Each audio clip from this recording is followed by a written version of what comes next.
నమస్కారం. ఈరోజు మృగశిర కార్తె ప్రారంభం. ఈ రోజున చాలామంది తప్పనిసరిగా చేపలు తింటుంటారు.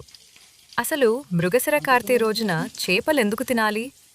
దీని వెనుక ఉన్న ఆరోగ్య కారణాలు ఏమిటి అనే విషయాలను ఈ వీడియోలో తెలుసుకుందాం. మృగశిర కార్తె సమయంలో వాతావరణంలో అనేక మార్పులు చోటు చేసుకుంటాయి. ఋతుపవనాల రాకతో వాతావరణం మారడం వల్ల మన శరీరానికి కొన్ని ఆరోగ్య సమస్యలు వచ్చే అవకాశం ఉంది.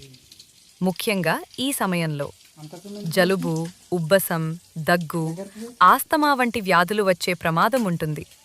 అందుకే ఈ వ్యాధుల నుండి మనల్ని మనం రక్షించుకోవడానికి శరీరంలో రోగనిరోధక శక్తిని పెంచుకోవడం చాలా అవసరం. చేపల్లో ఉండే పోషకాలు ఈ విషయంలో అద్భుతంగా పనిచేస్తాయి.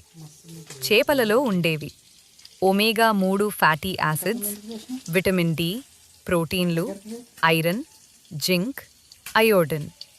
ఈ పోషకాలన్నీ మన శరీరానికి కావాల్సిన రోగనిరోధక శక్తిని అందించి ఆరోగ్యంగా ఉండేలా సహాయపడతాయి. అందుకే మృగశిర కార్తె రోజున చేపలు తినడం వెనుక కేవలం సంప్రదాయమే కాకుండా బలమైన ఆరోగ్య కారణం కూడా ఉంది. సో ఫ్రెండ్స్, ఈ మృగశిర కార్తె రోజున మీ డైట్లో చేపలను చేర్చుకుని ఆరోగ్యంగా ఉండండి. ఈ విషయం మీ కుటుంబ సభ్యులతో, స్నేహితులతో షేర్ చేయండి. మరిన్ని ఉపయోగకరమైన వీడియోల కోసం మా ఛానల్ని సబ్స్క్రైబ్ చేసుకోండి.